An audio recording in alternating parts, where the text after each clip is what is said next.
নমস্কার বন্ধুরা, আজকে আমি খুবই সিম্পল একটা রেসিপি তোমাদের সাথে শেয়ার করব। বাড়িতে কুমড়ো এনেছিল, তাই আমি কুমড়োর ভর্তাটা করে নিয়েছিলাম। সেটাই আমি তোমাদের সাথে শেয়ার করব আজকে।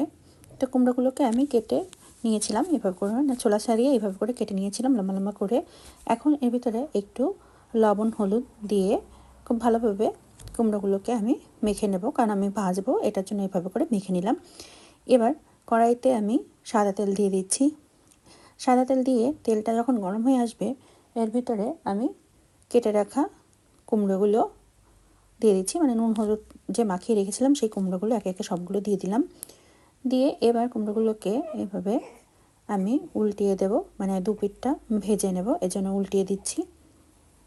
কুমড়োগুলো আমার মোটামুটি ভাজা হয়ে গিয়েছে, এরকম আমি একটু কড়া করে ভেজে নিয়েছি। এবার আমি তুলে নিচ্ছি একটা পাত্রে সবগুলো কুমড়ো। এবার ওই তেলের ভিতরে আমি শুকনো লঙ্কা দিয়ে দিলাম। শুকনো লঙ্কা দিয়ে শুকনো লঙ্কাগুলোকে এরকম লাল লাল করে ভেজে নিলাম। এবার ওই তেলেই আমি দিয়ে দিচ্ছি রসুন কুচি।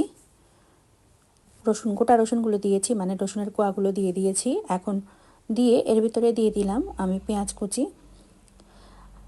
কুচি দিয়ে একটু নাড়াচাড়া করে নেব। তারপরে এর ভিতরে আমি দিয়ে দিলাম কাঁচা লঙ্কা আর দিয়ে দিলাম লবণ, পরিমাণ মতো লবণ দিয়ে এবার সব কিছু আমি খুব ভালোভাবে একটু ভেজে নেব। যখন ঠিক এরকমটা কালার হয়ে আসবে, মানে রসুন এবং পেঁয়াজের কালারটা এরকম হয়ে আসবে, একটু লালচে লালচে কালার হয়ে আসবে, তখন আমি এগুলোকে একটা পাত্রে তুলে নেব। এবার একটু ঠান্ডা হওয়ার পরে আমি সব কিছু মেখে নেব। আগে আমি শুকনো লঙ্কাগুলোকে ক্রাশ করে নিলাম। এবার রসুন পেঁয়াজের সাথে শুকনো লঙ্কাগুলোকে বেশ ভালোভাবে মেখে নিচ্ছি। এখন আমি কুমড়োগুলোকে এরকম হাতের সাহায্যে চেপে চেপে ভেঙে নিচ্ছি। ভেঙে নিয়ে এরকম মেখে নিয়ে এখন সব কিছু একসাথে আমি মেখে নেব। আমার বাড়িতে ধনেপাতা ছিল না, এজন্য আমি দিতে পারিনি। তোমাদের বাড়িতে যদি থাকে তাহলে তোমরা অবশ্যই ধনিয়া পাতাটাও এর ভিতরে অ্যাড করতে পারো।